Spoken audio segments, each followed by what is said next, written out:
ಇವತ್ತು ಪ್ರಥಮ ಬಾರಿಗೆ ನನಗೆ ಈ ರೀತಿಯ ಪರಿಸ್ಥಿತಿ ಬರ್ತದೆ ಅಂತ ನಾನು ಯೋಚನೆ ಮಾಡಿರಲಿಲ್ಲ. ಆದರೆ ಈ ಪರಿಸ್ಥಿತಿ ಬಂದಿದೆ. ನನ್ನ ವೈಯಕ್ತಿಕ ಒಂದು ಸಮಸ್ಯೆಗೋಸ್ಕರ, ವೈಯಕ್ತಿಕ ಒಂದು ಸಮಸ್ಯೆಯನ್ನು ಎದುರಿಸ್ತಾ ಇರೋದಕ್ಕೆ, ರಾಜಕೀಯ ಕಾರಣಕ್ಕೋಸ್ಕರ ಎದುರಿಸ್ತಾ ಇರುವಂಥ ಸಮಸ್ಯೆಗೋಸ್ಕರ ನಾನಿವತ್ತು ಸೋಮವಾರ ಬೆಳಿಗ್ಗೆಯಿಂದ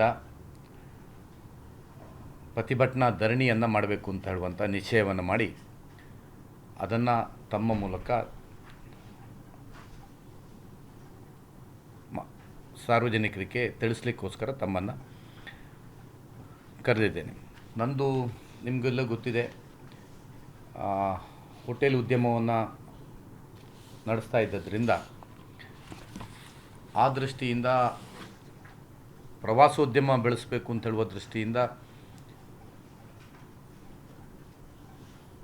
ಕಡಲ ತೀರದಲ್ಲಿ ಒಂದು ರಿಸಾರ್ಟ್ ಮಾಡಬೇಕು ಅಂತ ಹೇಳುವಂಥ ಕಾರಣಕ್ಕೋಸ್ಕರ ನಾನು ಜಾಗವನ್ನು, ಸ್ವಲ್ಪ ಜಾಗ ನಂದಿತ್ತು ಆಲ್ರೆಡಿ, ಸುಮಾರು 50 ಸೆನ್ಸ್ ಜಾಗ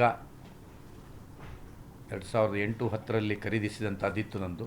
4 ತಿಂಗಳಿಂದ ಸುಮಾರು 20/3/2024ಕ್ಕೆ ನಾನು ಸಿಂಗಲ್ ಲೇಔಟಿಗೆ, ನನ್ನ ಆ ಜಾಗಕ್ಕೆ ಸಿಂಗಲ್ ಲೇಔಟ್ ಬೇಕು ಅಂತ ಹೇಳುವಂಥ ಕಾರಣಕ್ಕೆ ನಾನು ಅಧಿಕೃತವಾದಂಥ ಅಪ್ಲಿಕೇಶನನ್ನು 20/3/2024ರಂದು ಹಾಕಿದ್ದೇನೆ.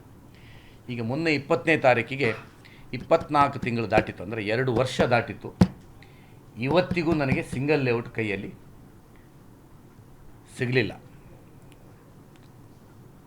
ಅದಕ್ಕೋಸ್ಕರ ನಾನು ತುಂಬ ಮೇಲಧಿಕಾರಿಗಳನ್ನು ಭೇಟಿಯಾದೆ, ಹೈಕೋರ್ಟ್ ಮೊರೆ ಹೋದೆ. ಹೈಕೋರ್ಟಲ್ಲಿ 30 ಡೇಸಲ್ಲಿ ಕೊಡಬೇಕು ಅಂತ ನಿರ್ದೇಶನ ಬಂತು. ಆನಂತರ ನನ್ನ ಸಿಂಗಲ್ ಲೇಔಟನ್ನು ರಿಜೆಕ್ಟ್ ಮಾಡಿದರು, ಕೊಡಲಿಕ್ಕಾಗಲ್ಲ ಅಂತ ಒಂದು ಬೇರೆ ಕಾರಣವನ್ನು ಕೊಟ್ಟು ಮಾಡಿದರು. ಕಂಪ್ಲೇಂಟಲ್ಲಿ ಅಧಿಕಾರಿಗಳನ್ನು ಕ್ರಮ ಕೈಗೊಳ್ಳಬೇಕು, ಝೋನ್ ಚೇಂಜ್ ಮಾಡಿದವರು ಅಂತ ಹೇಳುವಂಥದ್ರ ಬಗ್ಗೆ.